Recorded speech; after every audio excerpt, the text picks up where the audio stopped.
नमस्कार, मैं जनवक्ता शिवम गौतम। और जिस तरीके से सुशांत सिंह राजपूत के केस के बाद में एनसीबी की जांच शुरू हुई और एनसीबी की जांच में जया शाह की एक चैट पकड़ी जाती है। जया शाह जो कि ड्रग्स की डीलिंग करती थी और जया शाह जिस कंपनी के लिए काम करती है उसका नाम है क्वान। अब इस क्वान कंपनी से जुड़े हुए तमाम लोगों को एनसीबी जांच के लिए बुला रहा है। वजह यह है कि जया शाह अपने जितने भी टैलेंट थे उन सभी को ड्रग सप्लाई का भी काम किया करती थी और क्वान कंपनी के साथ में रणवीर कपूर जैसे लोग पहले से जुड़े हुए थे, लेकिन अब एक बड़ा नाम इस कंपनी के साथ जुड़ा हुआ है। ये खबर आई है और वो बड़ा नाम है सलमान खान। जी हाँ, मैं जो कुछ कह रहा हूँ होशो हवास में कह रहा हूँ। हालांकि सलमान खान की तरफ से एक लीगल नोटिस जारी कराया गया है कि सलमान खान का नाम इस मामले में न घसीटा जाए, लेकिन हम आपको बताएंगे कि सलमान खान की जो कंपनी है UBT यानी कि यूनिवर्स बीइंग टैलेंटेड, इस कंपनी का जो स्टेक है वो क्वान में है, पर ये डायरेक्टली नहीं है। इसीलिए सलमान खान ने अपने वकील के द्वारा एक लीगल नोटिस सर्व कराया है और मीडिया को चेतावनी दी है कि वो उसका नाम न घसीटे। लेकिन हम आपको बताते हैं कि UBT कैसे क्वान की मालिक है और ये हुआ था 2018 में। UBT ने जो स्टेक खरीदा था उसका नाम था बिग बैंग मीडिया वेंचर यानी BBMB जो है वो क्वान टैलेंट मैनेजमेंट जो कंपनी है उसकी मालिक है, यानी कि सीधे तौर पर जो UBT है वो क्वान की मालिक है, लेकिन सीधा कनेक्शन नहीं दिख रहा है। और सलमान खान का जो ताकत है या उसका पहुंच देगी कि अब उसने गूगल से भी इसको हटवाने की कोशिश की है, लेकिन 2018 के न्यूज़ को सलमान खान नहीं बदल सकता है, जिसमें उसने कहा था कि I am BUBT यानी कि मैं यूनिवर्स बीइंग टैलेंटेड हूं। और इस कंपनी के मालिक के तौर पर सलमान खान का सबको पता है। और क्वान कंपनी 2018 तक जब रणवीर कपूर का टैलेंट मैनेज करती थी, उसके बाद में सलमान खान के इस कंपनी को टेक ओवर करने के बाद में रणवीर कपूर का इस कंपनी से रिश्ता टूट गया। ये वही क्वान कंपनी है जिसका CEO अनिर्बन व्लार करके उसके ऊपर तमाम मी2 में आरोप लगे थे, महिलाओं के यौन शोषण के, और बाद में उसने इस्तीफा दे दिया था। और अब जो नया इसका CEO है ध्रुव चिटगोपेकर, इसको एनसीबी ने जांच के लिए बुलाया है। दरअसल इस पूरे मामले में जिस तरीके से एक तार जुड़े हुए हैं, दीपिका पादुकोण का नाम भी इसीलिए आया क्योंकि वो जया शाह से माल मांग रही थी, जया शाह से चरस की मांग कर रही थी। और बाद में के यानी कि करिश्मा प्रकाश करके जो एक और मैनेजर थी इसी क्वान कंपनी की, जो कि दीपिका के लिए काम करती थी, उससे भी दीपिका की चैट सामने आई थी। और दीपिका का नाम इसमें पूरी तरीके से अब सामने आ चुका है, जिसको एनसीबी यानी कि नारकोटिक्स कंट्रोल ब्यूरो अब जांच के लिए बुलाने वाली है। और दीपिका के बाद में जिस तरीके से दिया मिर्जा का नाम आता है, उससे पहले श्रद्धा कपूर का नाम आता है, उससे पहले रकुल प्रीत सिंह का नाम आता है, सारा अली खान का नाम आता है, ये सभी के सभी कहीं ना कहीं जया शाह से जुड़े हुए हैं। ये वही जया शाह है जो सुशांत सिंह राजपूत के लिए भी काम करती थी, रिया चक्रवर्ती के लिए भी काम करती थी।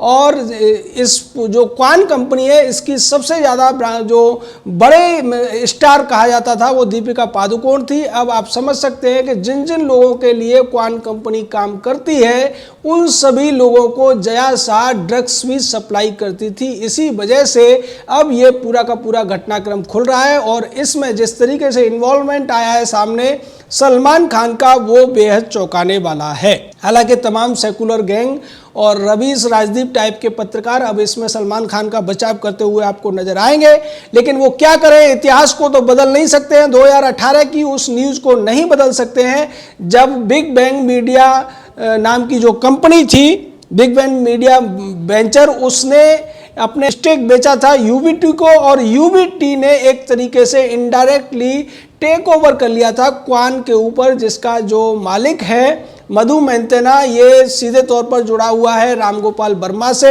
अनुराग कश्यप के साथ ये पार्टनर था फैंटम फिल्म्स के अंदर, तो सीधे तौर पर ये पूरा का पूरा तार जुड़ता हुआ नजर आ रहा है। लेकिन एक बड़ी बात यह है कि जिस तरीके से अनिर्बान ब्लान को हटाया गया था क्वान कंपनी के CEO के तौर पर से, क्योंकि उस पर यौन शोषण के आरोप लगे थे, अब वही आरोप जब अनुराग कश्यप पर लगते हैं तो सारे के सारे लोग उसके बचाव में आ जाते हैं, लेकिन ज़्यादातर वो अभिनेत्रियां बचाव में आती हैं जिनको लेकर पल्लवी घोष ने ये कहा था कि उन सब के साथ इसके रिलेशन रहे हैं और अनुराग कश्यप ने दावा किया था कि इन अभिनेत्रियों को वो जब चाहे तब बुला सकता है।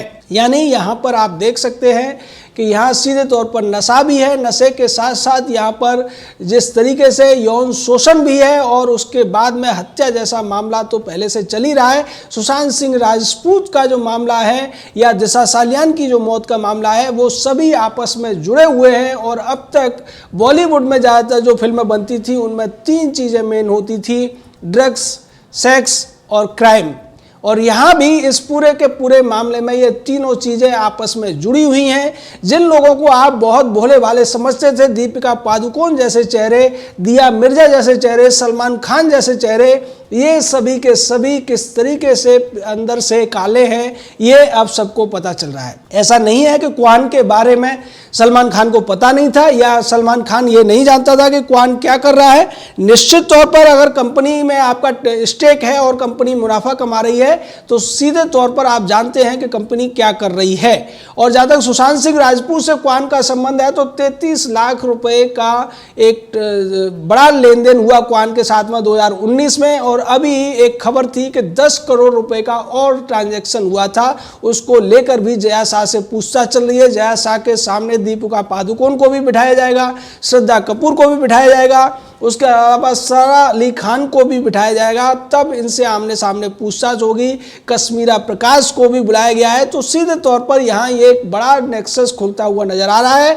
और क्वान कंपनी को बड़ी टैलेंट कंपनी माना जाता था जो कि कई बड़े बड़े स्टार्स के लिए काम करती थी, उनकी PR एजेंसी के तौर पर काम करती थी, उनके सोशल मीडिया अकाउंट्स को हैंडल करती थी और उनका जो बिजनेस डीलिंग होता था या स्पॉन्सरशिप के जो उनके एडवर्टाइजमेंट के जो एंडोर्समेंट के जो उनके कॉन्ट्रैक्ट होते थे उनको देखने का काम भी करती थी।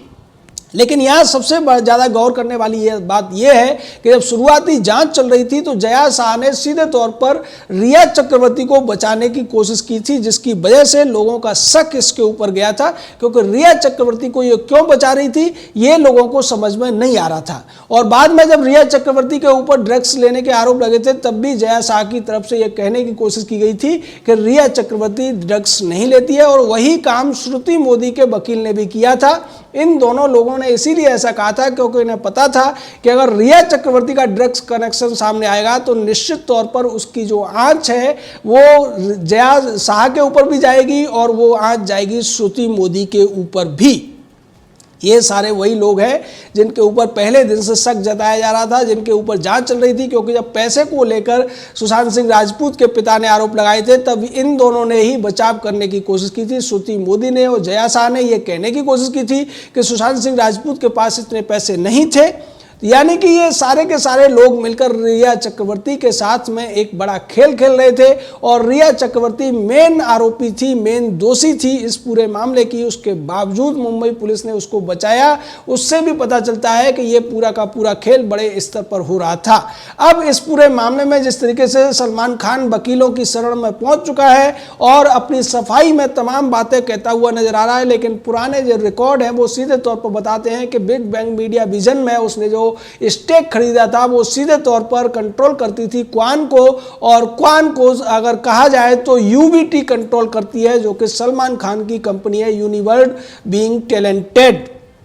अब ये टैलेंट किस तरीके का काम करता था वो तो आपके सामने आ चुका है कि ये नशेड़ी गंजेड़ी अफीमची चरसी लोगों को टैलेंट देता था, उनको माल देता था, उनको हसीस से लेकर कोकीन तक देता था, उनको ये बड्स देते थे, गांजा देते थे, चरस देते थे। ये सारा टैलेंट मैनेजमेंट होता था। और जया शाह क्योंकि हेड टैलेंट मैनेजर है वो अब पूरी तरीके से एक ड्रग पेडलर के रूप में सामने आई है, ड्रग सप्लायर के रूप में सामने आई है। तो आप ऐसा भी सकते हैं कि ये जो क्वान कंपनी थी इसका मेन काम ड्रग्स की सप्लाई करना था और ड्रग्स का रैकेट चलाने का काम ये बॉलीवुड में किया करती थी, जिसका खुलासा सुशांत सिंह राजपूत के इस मामले में होता हुआ नजर आ रहा है।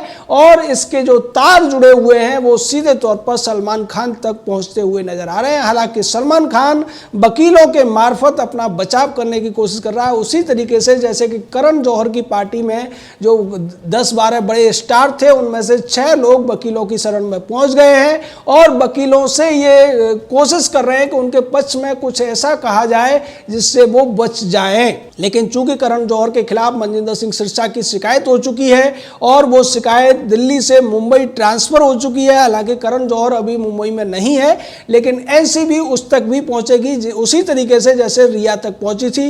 रिया को यह लग रहा था कि सीबीआई ने उसे अभी तक गिरफ्तार नहीं किया है, इसलिए वो बच जाएगी, लेकिन बाद में एनसीबी ने उसको गिरफ्तार कर लिया। और वही हाल चाहे रणवीर कपूर हो, मलाइका अरोड़ा हो, दीपिका पादुकोण का नाम तो पहले ही आ चुका है, या वरुण धवन हो, या फिर विक्की कौशल जैसे लोग हों, अर्जुन कपूर जैसे लोग हों, ये सब के सब अब एनसीबी के शिकंजे में फंसते हुए नजर आ रहे हैं। करण जौहर से लेकर सलमान खान तक, दीपिका पादुकोण से लेकर श्रद्धा कपूर तक, इन सभी तक अब एनसीबी का जो शिकंजा है वो कसने लगा है और निश्चित तौर पर अब इनको जेल होने की पूरी संभावना है। रिया चक्रवर्ती को 10 साल तक की जेल हो सकती है, जया शाह को भी 10 साल तक की जेल हो सकती है और जल्द ही उसकी गिरफ्तारी की घोषणा भी हो जाएगी, क्योंकि जिस तरीके से जया शाह के तमाम चैट पकड़े गए हैं और उसी की वजह से बड़ा नेक्सस सामने आ रहा है। बड़े जो तमाम जो दूसरी एक्ट्रेसेस हैं उनके साथ भी जया की जो चैट सामने आ रही है उसमें पता चल रहा है कि वो हर उस एक्ट्रेस को नशे की बात करती थी, उनको नशा सप्लाई करने की बात करती थी, और जिस तरीके से वो उन्हें हैंडल कर रही है उससे ऐसा लगता है कि उसका मेन काम ही ड्रग्स की सप्लाई ही था। वो टैलेंट मैनेजमेंट की बजाय ड्रग मैनेजमेंट करती थी। जय हिंद, जय भारत।